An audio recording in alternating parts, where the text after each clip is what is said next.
कार्यकर्ता असे काय झाले माहिती आहे का, कामाला ठेवून घेतलेली बाई आहे, कामाला ठेवून घेतलेली. म्हणजे भांडे घासल्या का जसं आपण पाठवून देतो ना, कार्यकर्त्याचं व्हॅल्यू कधी येते. काही प्रकारची गुत्तेदारी करणार नाही. मी आज तुमच्यापुढे साक्ष देतो आणि ज्यावर मी कराल असं तुम्हाला वाटलं, तुम्ही मला हाच व्हिडिओ परत दाखवून जे माझ्यावर तुम्ही गुन्हा दाखल कराल किंवा जे तुम्हाला जे करायचं असेल की बाबा सर तुम्ही चुकलात. माझ्या हिंदुत्वाचा आणि लोकांच्या हिंदुत्वामध्ये फरक आहे, लक्षात घ्या. एकाही बाईटमध्ये शिवसेनेच्या विरोधात बोलू नाही ना भारतीय जनता पक्षाच्या पुढे आहे का, कुणासोबत, काँग्रेससोबत का राष्ट्रवादीसोबत. काँग्रेस उमेदवार हे ॲक्च्युली आदरणीय शिवाजी मुळे सरांना निवडून द्यायला थांबलेले आहेत का, असं मला त्या ठिकाणी सर, सगळं हिंदुस्तान की में आप सभी का स्वागत है. आज हमें उदगीर के तोगरी जिला परिषद सर्कल में शिवसेना के अधिकृत उम्मीदवार लक्की पाटिल हमारे साथ मौजूद हैं.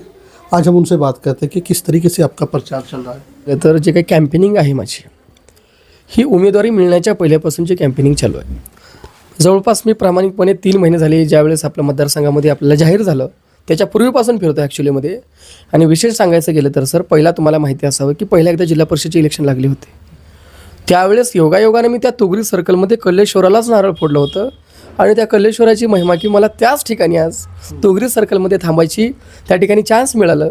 आणि विशेष म्हणजे मी त्या पक्षसृष्टींचे आभार मानतो, आदरणीय एकनाथ शिंदे साहेबांचे आभार मानतो, आमचे जिल्हाध्यक्ष चंद्रकांतजी टेंगेटोल साहेब, तसेच आमचे नेते लातूर जिल्ह्याचे सुधाकरजी भालेराव साहेब यांचे मी खूप आभार मानतो की माझ्यासारख्या सर्वसामान्य, ज्याला ऐतिहासिक वारसा आहे, सुशिक्षित आहे, अशा उमेदवाराला संधी दिली, त्याबद्दल मी पहिल्यांदा त्यांचे आभार मानतो.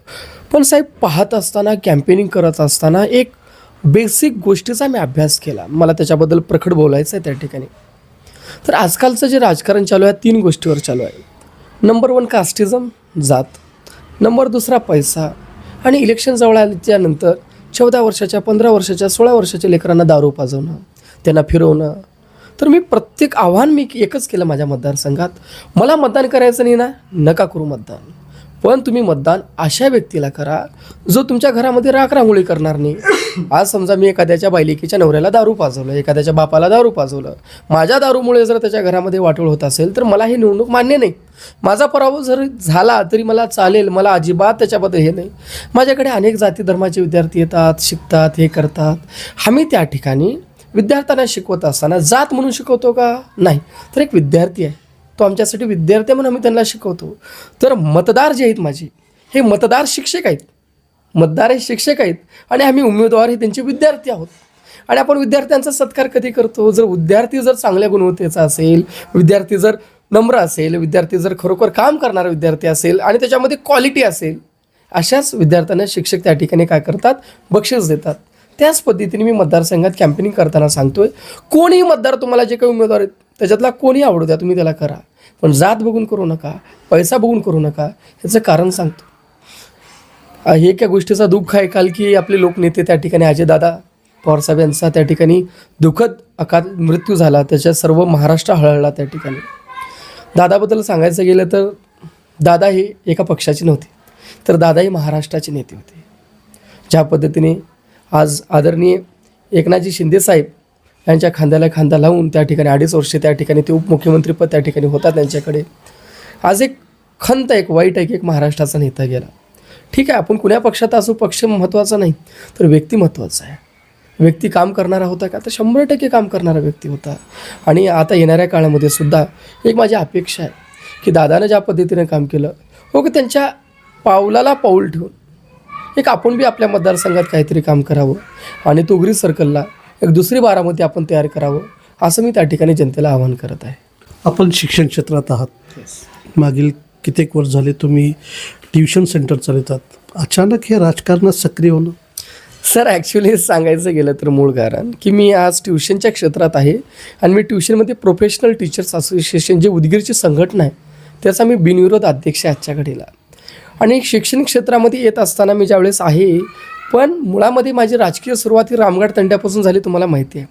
रामघाट तांडा, मारुती तांड्यासाठी म्हणजे उपोषणला बसलं आणि त्यावेळेस तुम्ही मीडिया बंधूंनी सर्वांनी मला कव्हरेज दिलं होतं.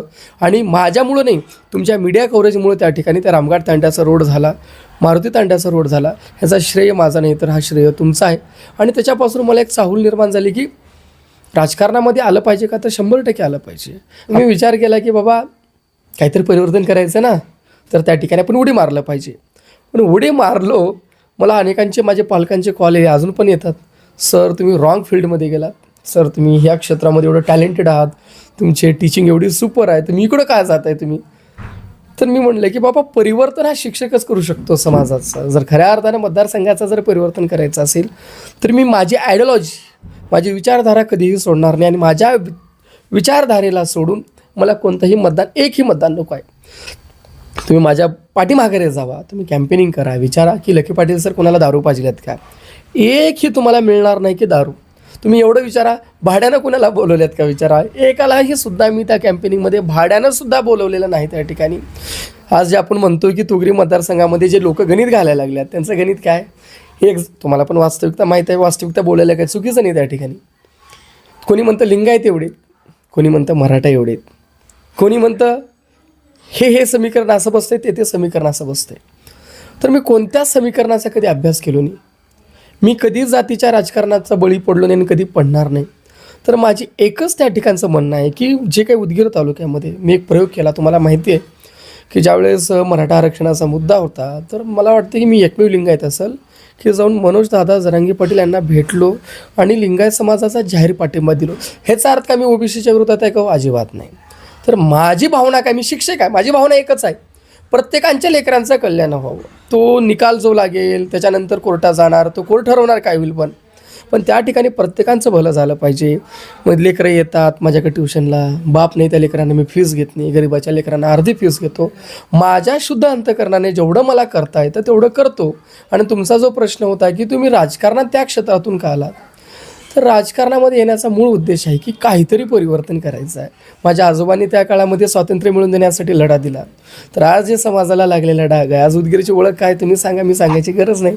उदगीरमध्ये पैसे घेतल्याशिवाय मतदान करत नाहीत असं जे डाग लागलेलं आहे, हे मोडण्यासाठी मी प्रयोग केलो आहे. आपलं म्हणणं असं आहे की पैसा, दारू आणि समाज, जातीवाद, 3 मुद्दे. आता तुम्ही जे मत मागला लो, कोणत्या जातीवर मागला लो, का कोणत्या हिशोबाने मत मागला? ॲक्च्युली माझी मत मागण्याची पद्धत थोडी वेगळी आहे. मी ज्यावेळेस एखाद्याच्या घरी जातो, त्यांना बोलतो, त्यांना स्पष्ट सांगतो, मी आवडत नाही ना, ठीक आहे, तुम्ही 3-4 उमेदवारांचा अभ्यास करा. जातीच्या नावानं मतदान करू नका, पैसा बघून मतदान करू नका. तर माझं एकच म्हणणं आहे, माझं एक विजन आहे. माझ्या मतदारसंघात मला 150 कोटी रुपयाचे कामं आणायचे आहेत. आता जिल्हा परिषदमध्ये तेवढा निधी नसतो, तुम्हाला पण माहिती आहे, पण CSR फंड आहे. आदरणीय लोकनेते एकनाथ शिंदे साहेब तिथं बसून आहेत. केंद्रामध्ये, राज्यामध्ये भारतीय जनता पक्षाची आणि शिवसेनेची युती आहे. फक्त आपल्या उदगीरला सध्या आपल्यामध्ये त्या ठिकाणी युती नाही. पण एक मूळ विषय असा आहे साहेब, तुम्हाला सांगतो, आश्वासन देणं सोपं असतं बरं का, आणि आश्वासन कंप्लीट करायला दम लागतो, खरंच दम लागतो. आणि सर्वात महत्त्वाचा जो मुद्दा मी लोकांमध्ये घेऊन गेला, तो एकच मुद्दा, 80% लोकांना जिल्हा परिषद सदस्य का राहते तेच माहीत नाही.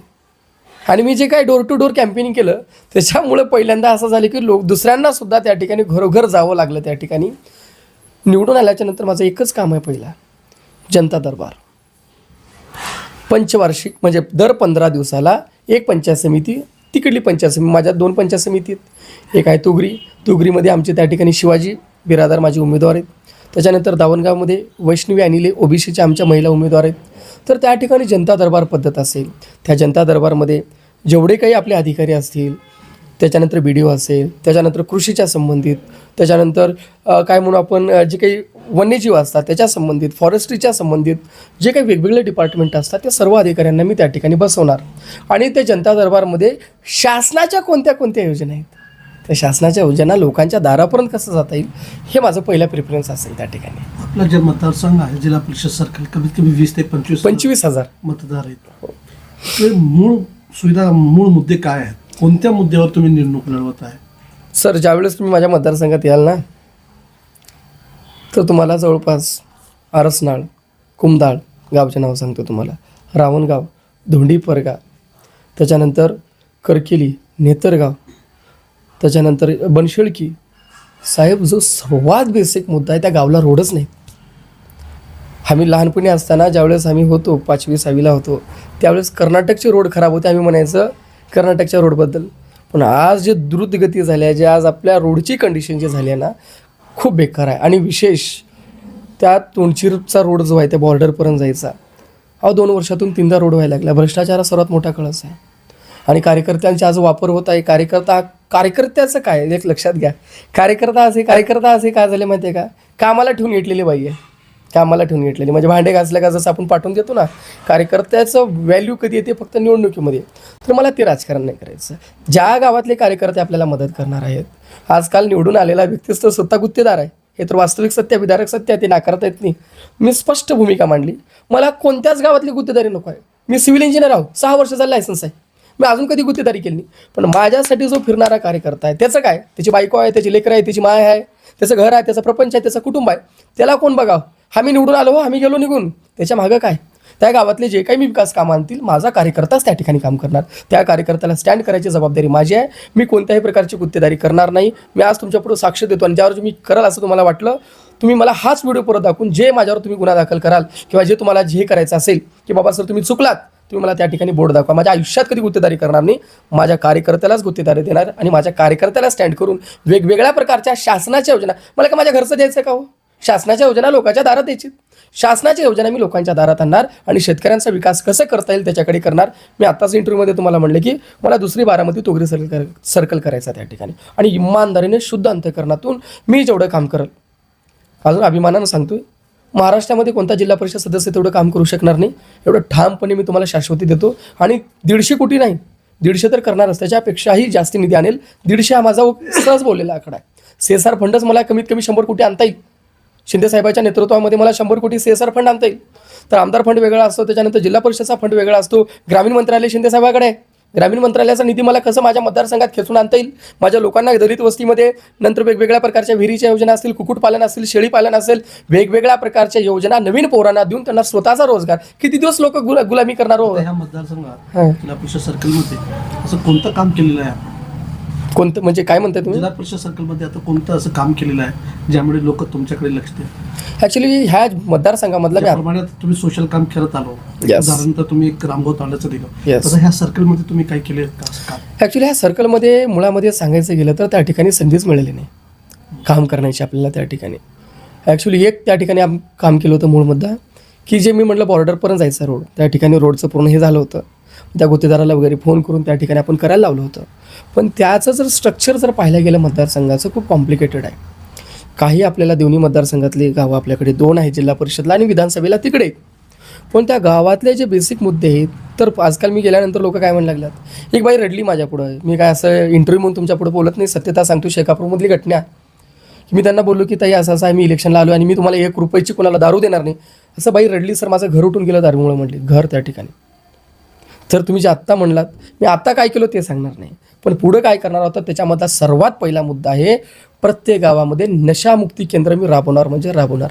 मी मान्य करतो की 100% परिवर्तन मी करू शकत नाही आणि कोणी मायकालाल करू शकत नाही, पण 100तून जर 2 बायलिकीचं जर कल्याण झालं तर त्या बायलिकीचा आशीर्वाद माझ्या लेकराला लागेल. म्हणून मी सर्व जनतेला आवाहन करत आहे, पापाचे भागीदार होऊ नका, पुण्याचे भागीदार व्हा. माझ्याकडून एकही पाप माझ्या मतदारसंघात घडणार नाही. जर दुसऱ्या उमेदवाराला निवडून दिलं तर गुत्तेदारी करतील. आज तुमच्या लोकाला दारू पाजलेलात, तुमचे नवरे त्या ठिकाणी दारू पिऊन मागे फिरलेल्यात. माझ्याकडून हे पाप करणं होणार नाही.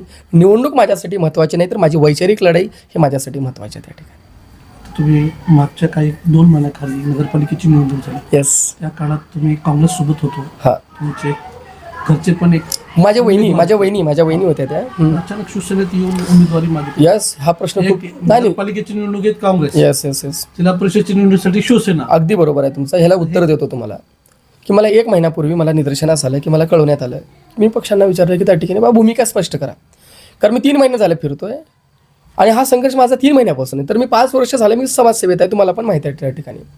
तर मला लक्षात आलं की त्या ठिकाणी आदरणीय शिवाजी मुळे सर हे काँग्रेसमध्ये पक्षप्रवेश करणार आहेत आणि आदरणीय शिवाजी मुळे सर पक्षप्रवेश जर केले तर पाटील साहेब तुमचा पत्ता त्या ठिकाणी कटणार आहे, म्हणजे माझा तिकीट कापणार आहेत.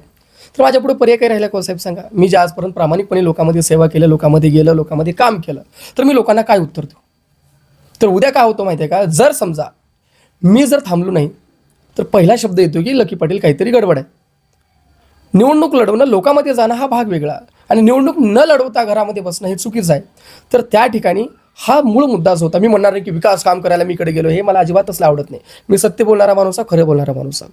अशा प्रकारचे समीकरण होणार होते हे मला पूर्वकल्पना आली. त्याच्यानंतर मी शिवसेनेच्या संपर्कात आलो आणि पक्षसृष्टीने माझ्यावर विश्वास केला आणि पक्षसृष्टीने वचन दिलं की जिल्हा परिषद तोगरी सर्कलचे उमेदवार तुम्ही आहात. कारण आदरणीय सुधाकर भालेराव हे माझे घनिष्ठ संबंधाचे, कारण BJPमध्ये असताना त्यांच्यामुळेच मला शहराध्यक्षपद मिळालं होतं. त्याच्यानंतर जिल्हा उपाध्यक्ष मी फादर बॉडीवर झालो. त्याच्यामुळे त्यांचा जो मला दिलेला शब्द, जिल्हाध्यक्षाने दिलेला शब्द, आणि ह्याच्यामुळे मी हा निर्णय घेतला आणि मी त्याच्यावर समाधानी आहे. आणि विशेष आयडियॉलॉजी माझी कोणतीही चेंज झालेली नाही. माझ्या हिंदुत्वाचा आणि लोकांच्या हिंदुत्वामध्ये फरक आहे, लक्षात घ्या. मला कोणतं भगवं मान्य आहे? मला छत्रपती शिवरायांचं भगवं मान्य आहे. सर हे काय पद्धत आहे? छत्रपती शिवरायांच्या भगव्यामध्ये 18 पगड जातीला घेऊन जायची पद्धत आहे. आणि कोणत्याही प्रकारचं जातीपातीचं, कोणत्याही प्रकारचं धर्माचं राजकारण न करता जातीचं, सर्व धर्मांचा कसं विकास करता येईल हे मुद्दा छत्रपती शिवरायांच्या भगव्यामध्ये आहे. आणि तो भगवा मला मान्य आहे. आणि काँग्रेसमध्ये मी कॅम्पेनिंग करत असताना तुम्ही पाहिलं असाल, मी कधी भगवं काढलो नाही. म्हणजे मी असं म्हणत नाही की मी कोणाच्या विरोधात आहे, नाही. हा येस येस येस मागच्या काही काळात सोशल मीडियावर असू द्या, काही पक्षाचे कार्यक्रम असू द्या, त्यावेळेस तुम्ही भाजप आणि शिवसेनेचे कार्यावर, त्यांच्या भूमिकेवर तुम्ही बोट उठवली होते. एक लक्षात घ्या, माझं एक नाही ऐकून घ्या. एक मित्र पक्ष म्हणून शिवसेना आहे, तिथून तुम्ही उमेदवारी. विनंती माझी विनंती अशी की एक दुरुस्ती करतो तुम्हाला. एकही माझा इंटरव्ह्यू दाखवायचा किंवा एकही माझी बाईट काढा. आतापर्यंत जेवढ्या काढलोय, आतापर्यंतच्या बाईट काढा. एकाही बाईटमध्ये मी परत सांगतो बरं का, तुम्ही जे म्हणाल ते शिक्षा. एकाही बाईटमध्ये शिवसेनेच्या विरोधात बोललो नाही ना भारतीय जनता पक्षाच्या. पुढे आहे का मी काय बोललो माहिती आहे का? स्थानिक नेत्याच्या विरोधात बोललो मी. तुम्ही काढून बघा भाषण, त्याच्यात एक बी जर चूक असेल तुम्ही जे शिक्षा द्याल मी ते मान्य करतो. आणि साऱ्या उद्गीरला बोललोय. आदरणीय संजय बनसोडे साहेबांच्या विरोधात मी बोललेला आहे आणि त्याच्यामुळेच मला भारतीय जनता पक्षामध्ये त्रास झाला. तर एकटं महायुती म्हणलं तर संजय बनसोडे होऊ शकत नाही ना. बरोबर आहे ना. Yes yes yes. महायुती म्हणलं तर एका कार्यकर्त्यापासून एका मुख्यमंत्रीपर्यंत महाराष्ट्राचं जेवढे लोक महायुतीत सहभागी आहेत, अगदी बरोबर, ते सगळं झालेत. एकटं तुम्ही संजय बनसोडे हे नाव उल्लेख केले नाही, तुम्ही फक्त महायुती म्हणून केले. यांच्या भूमिकावर तुम्ही आवाज उठवले, त्यांचे काय एक हा यस नाही. बिलकुल बिलकुल बिलकुल बिलकुल त्याच मित्र पक्ष बिलकुल का लोक तुम्हाला मत नाही. ऍक्च्युली लक्षात घ्या की आपण एखाद्या गोष्टीला आवाज उठवणं हे काही चुकीचं नाही. ज्यावेळेस आपण मागच्या नाही सर, मागच्या नाही, एक महिन्याखाली काल लक्षात घ्या की ज्यावेळेस मी निवडणूक त्या ठिकाणी लढवलं, त्या निकाल आला, त्या ठिकाणी पहिल्या रोजी जर पुण्याची असेल तर माझी होती की मी का त्या ठिकाणी मान्य केलं. पण त्याच्यामध्ये समीकरण एक असं झालं की मुस्लिम वॉर्डामध्ये, नीट ऐकून घ्या माझं वाक्य, मुस्लिम वॉर्डामध्ये BJPला कसं लीड मिळू शकते सर? मग जे माझ्या वॉर्डामध्ये झालं की मुस्लिम एरियामध्ये BJPला लीड मिळाली. लक्षात आलं का सर? तुमच्या मुस्लिम एरियामध्ये BJPला लीड मिळाल्यानंतर एक माझ्या डोक्यामध्ये संभ्रमाची परिस्थिती निर्माण झाली की हाऊ इज दॅट पॉसिबल की अशा एरियामध्ये त्या ठिकाणी BJPला कसं लीड मिळाली. म्हणून माझ्यामध्ये येस नाही सर. लक्षात घ्या की ज्यावेळेस मुस्लिम फरक असतो त्या ठिकाणी तेवढ्या मेजॉरिटीमध्ये पडू शकत नाही. जेवढं आपल्याला वाटायला लागले तेवढं पडू शकत नाही असं मला त्या ठिकाणी वाटलं. आता तुम्ही म्हणताय माझ्यापेक्षा जास्त नॉलेज तुम्हाला असतो कारण तुम्ही साऱ्यामध्ये फिरता. यदा कदाचित माझी चूक असू शकते, कारण माझ्या त्या ठिकाणी बोलण्यामध्ये होऊ शकतं. मी ते चूक जर असेल तर मी मान्य करतो. त्या ठिकाणी वेगवेगळ्या प्रकारच्या फॅसिलिटीज, रोड जर तुम्हाला पाहिजे असतील, सभागृह जर पाहिजे असतील, आणि कोणत्या प्रकारचा जर भविष्यात राजकीय गुत्तेदार नको आहे आणि तुम्हाला नवीन नेतृत्व जर तयार करायचं असेल तर माझ्यासारख्या सर्वसामान्याच्या पाठीमागे थांबावं असं मी जनतेला आवाहन करतो. शेवटचा प्रश्न आहे की तुमची लढाई कुणासोबत, काँग्रेससोबत का राष्ट्रवादीसोबत? काँग्रेससोबत. का? ॲक्च्युली त्या ठिकाणचं समीकरण मला राष्ट्रवादीचे उमेदवार हे ॲक्च्युली आदरणीय शिवाजी मुळे सरांना निवडून द्यायला थांबलेले आहेत का असं मला त्या ठिकाणी समीकरण वाटायला लागले. तर आदरणीय त्या ठिकाणचे जे राष्ट्रवादीचे उमेदवार आहेत, कारण त्या ठिकाणी मला वाटत नाही की शिवाजी मुळे सरांच्या लेवलचे असतील, त्या ठिकाणी टिकतील. तर आज मी बोलतोय तुम्हाला, मला 2 दिवसाच्या नंतर तुम्ही निरोप द्याल. ते उमेदवार टिकत नाही, तुम्ही टिकतात. यस बिलकुल. कारण मी ग्राउंडला कॅम्पेनिंग केलेलं आहे, ग्राउंडला पाहिलेलं आहे, लोकांचा प्रतिसाद पाहिला आहे. ही एक गोष्ट मला मान्य आहे. त्या दोघांच्या लेवलमध्ये माझ्याकडे पैसा नाही. स्पष्ट बोलणारा माणूस आहे, परखड बोलणारा माणूस आहे. मी खोटे आश्वासन देणार नाही. साऱ्याकडे पोत्याने पैसे आहेत, इमानदारीनं पोत्याने पैसे आहेत, पण माझ्याकडे पोतं नाही. माझं पोतं फाटकं आहे. माझ्या पोत्यामध्ये काहीच नाही. माझ्या पोत्यामध्ये झोळी घेऊन गेला, मतदान रूपी आशीर्वाद द्यावा, जेवढे पडतील तेवढ्यामध्ये सहमत आहे. लोकांनी निवडून दिलं, आनंदी आहे. जरी समजा लोकांनी म्हणलं बेटा तुला पुढच्या वेळेस संधी देऊ, तरी मी आनंदी आहे. मी कुणाशीही नाराज नाही. माझी वैचारिक लढाई आहे, सिद्धांताची लढाई आहे. मी जे तत्त्व तुम्हाला बोललो त्याच्या विरोधात, मी माझ्या तत्त्वाच्या विरोधात जाणार नहीं. ये थे हमारे साथ लकी पाटिल जो तोगरी जिला परिषद सर्कल से चुनाव लड़ रहे हैं. वो बता रहे हैं कि हमारी लड़ाई कांग्रेस के साथ है, राष्ट्रवादी के साथ नहीं है. लोग मेरे कार्य को देख के ही मुझे मतदान देंगे. शुक्रिया.